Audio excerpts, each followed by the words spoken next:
Je veux dire, tout l'argent du pétrole qui a provoqué la dette du tiers-monde, votre dette à vous et tous les pays d'Afrique à un moment donné, tout ça, ça vient que l'argent du pétrole, des pétromonarchies a été mis dans les banques occidentales qui les ont redonnés au Sud avec des taux d'intérêt que vous n'avez pas fini de payer.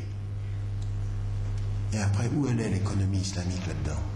Il faut une révision beaucoup plus profonde de quelle éthique on va proposer. Et à un moment donné, il faut travailler avec le système, raison pour laquelle quand vous allez après, vous réfléchissez.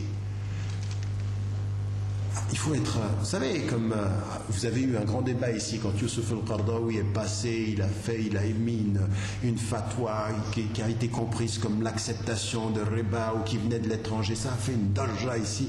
Moi, j'ai rien à voir avec ça. Même si je pense que le cheikh Youssouf al-Qaradawi, écoutez, il est né en 1926. Il a 81 ans, hafizahullah. La seule chose qu'on peut dire, on est d'accord ou pas avec lui, c'est l'ihtiram al-kamil. Subhanallah, juste du respect pour l'homme. Il a aidé cette umma de façon internationale. Alors qu'on soit d'accord ou pas, mais juste un peu de respect pour les gens qui nous ont tellement donné. Tellement donné. Vous êtes d'accord ou pas, mais pas de propos qui firent, on a un alim. On a un alim.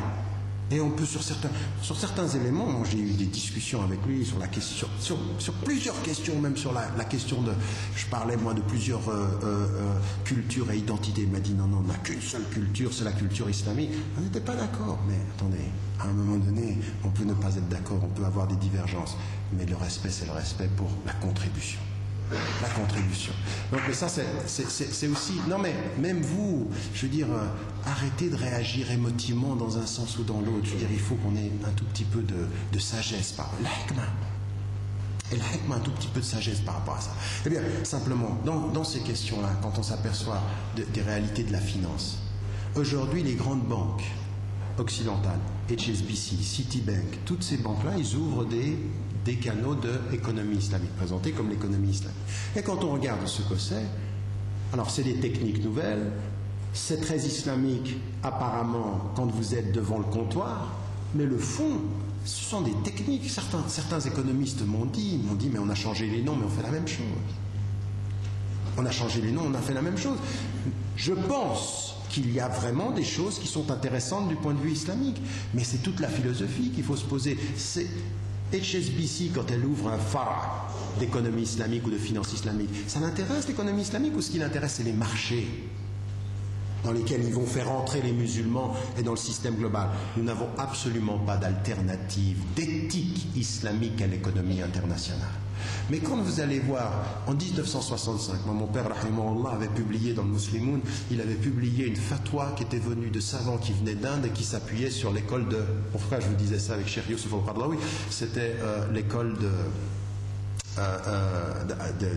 Hanafite qui était en Inde et qui expliquait aux musulmans sud-africains, à cette époque-là c'était une fatwa, c'est que dans Dar el-Harb, quand vous n'êtes pas dans une société majoritairement musulmane, vous pouvez utiliser les techniques des gens, des non-musulmans, en particulier ici c'était utiliser l'intérêt, dans cette situation spécifique, à la condition qu'ils savent, eux, les règles du jeu qui sont les vôtres, c'est-à-dire justice entre vous et eux, mais vous êtes dans un domaine qui n'est pas majoritairement musulman. D'accord? Donc, qu'est-ce que ça a permis? Après, on est d'accord ou pas, mais ça a permis qu'ils ont pu garder leur richesse, leur terrain, leur territoire en Afrique du Sud et devenir aujourd'hui une puissance financière que l'on respecte. À un moment donné, ça vient d'une attitude économique par rapport à l'économie classique. Alors à un moment donné, il faut qu'on se pose la question de ce qu'on est en train de faire. Il faut aller vers une école alternative. Cette économie-là, depuis que vous vous êtes levé ce matin, elle a tué, quand vous allez vous coucher ce soir, 100 000 personnes aujourd'hui. Loin des médias, c'est 100 000 personnes qui meurent tous les jours du système économique international. C'est-à-dire, c'est un désastre quotidien. Et parmi les plus pauvres. Donc nous, à même Allah, on ne peut pas être d'accord. Raison pour laquelle, dans ce qui a été présenté cet après-midi, pour moi, c'est devenu Alam el-Harb. C'est Alam el-Harb, c'est-à-dire c'est une vraie guerre. Et nous, on est là pour réformer ceci. Mais pas avec du bricolage en disant ça, c'est islamique, tu vas dans ce kiosque-là, tu vas avoir de l'islam halal, tu prends de l'argent et tu fais la même chose que les autres. Pensez une vraie pensée. Et là, on a besoin d'économistes qui s'assoient avec nous et qui nous donnent des stratégies, qui pensent de façon différente, une vraie connaissance. on est très très loin. On n'a que des instruments, aucune pensée fondamentale. Et quand maintenant on en vient aux sciences, qui peuvent être aussi les sciences sociales, de comment est-ce qu'on doit faire dans les sociétés, comment est-ce qu'on doit intégrer, là c'est très très important de s'asseoir. Alors on a des fuqaha qui vont faire des fatwas pour des situations sociales, ici au Maroc ou ailleurs. Encore une fois, ça dépend des pays et ça dépend des sphères d'autorité. Mais là aussi, on a besoin, dans les sociétés qui sont les nôtres aujourd'hui, de gens qui sont liés à ces sciences sociales, qui connaissent comment ça se passe. C'est-à-dire, par exemple, les questions de l'enseignement. Aujourd'hui, si on veut, qu'est-ce qu'on fait, nous? On est en train de parler d'école islamique. Vous allez dans les écoles islamiques, je veux dire, on a ajouté quelques disciplines islamiques, mais c'est exactement la même philosophie. C'est tu dois être le premier, il faut que tu réussisses les examens. Et moi, quand je vais poser la question aux écoles islamiques, et quand je regarde, on dit, regarde, on est les premiers sur la liste. La première de quoi? La première sur la liste du rendement. C'est-à-dire, une bonne école, c'est une école qui va faire des premiers de classe. Mais on peut être premier de classe et ne pas avoir de morale. On peut être premier de classe et ne pas avoir d'éthique. On peut être premier de classe et pas avoir de solidarité, c'est pas ça l'islam.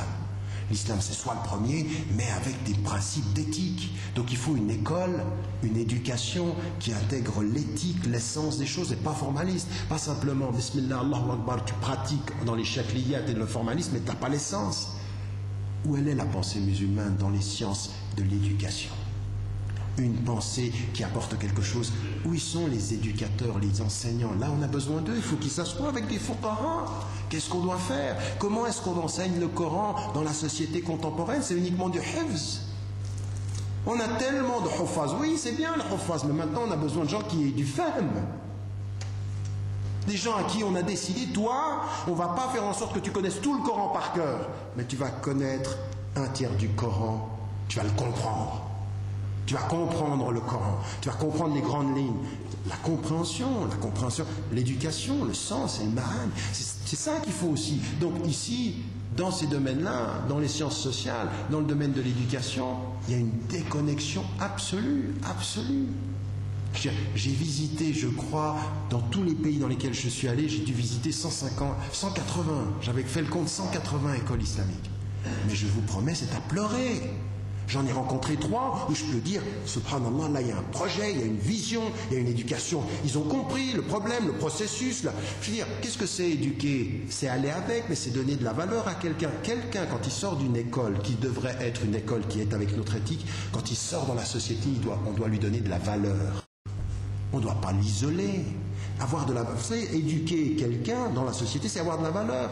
Qu'est-ce qui donne de la valeur, par exemple, ici au Maroc? C'est pas la même chose que ce qui donne la valeur en France ou en Europe. Il y a d'autres traits, mais l'éthique, toutes ces dimensions-là, là, il faut que nous intégrions les intelligences des éducateurs, leur savoir-faire, leur compréhension, leur psychologie.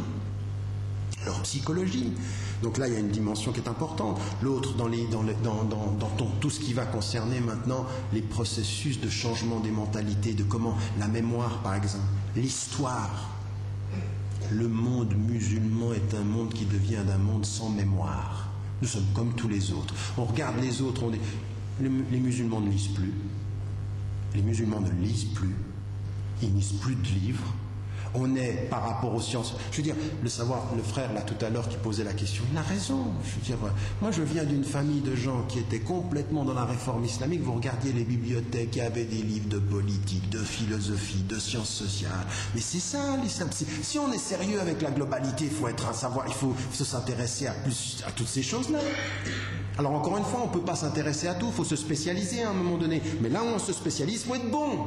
Là, il faut maîtriser. C'est-à-dire, comment est-ce qu'aujourd'hui, on est dans des processus de transformation des mentalités? Comment vous transformez les mentalités ici dans votre société? C'est-à-dire, comment est-ce que vous accompagnez ces processus-là? Où vous en êtes aujourd'hui de la transmission et de la mémoire dans cette société-là? Parce que la plus grande force de la globalisation, c'est d'enlever les racines. De vous faire croire une chose, c'est qu'il y a une différence entre la modernité et la tradition. La modernité avance, la tradition reste. C'est tout à fait faux. Il n'y a pas de tradition qui soit statique. Les traditions évoluent toujours, mais il faut toujours essayer d'évoluer dans la fidélité. Mais pour évoluer dans la fidélité, il faut aujourd'hui des gens qui soient au fait de l'histoire du pays, qui soient des transmetteurs de mémoire. Et il faut les intégrer. Comment est-ce qu'on fait ceci? Dans la façon, transmettre dans la mémoire le savoir religieux, pas simplement dans la norme. Vous me suivez? Ne pas simplement transmettre le savoir religieux dans la norme, mais le transmettre dans la mémoire. Ce que ça veut dire que la dignité des gens de ce pays, la dignité des savants, la dignité des traditions religieuses, ça se transmet où? Où ils sont les gens qui doivent s'asseoir avec leur ulama en disant « ça, on a besoin que ça se sache ». La priorité de ce savoir à transmettre, ça fait partie des sciences sociales, ceci. Ça fait partie. On a besoin de gens qui soient au fait de cela. La psychologie sociale aussi. Aujourd'hui, je veux dire, nous sommes des sinistrés, nous avons des vraies crises d'identité. Il faut qu'on s'assoie, il faut qu'on sache comment. Je veux dire, on a un vrai problème. La seule chose qui nous unit, c'est les motifs. On n'a plus de pensée critique qui nous unit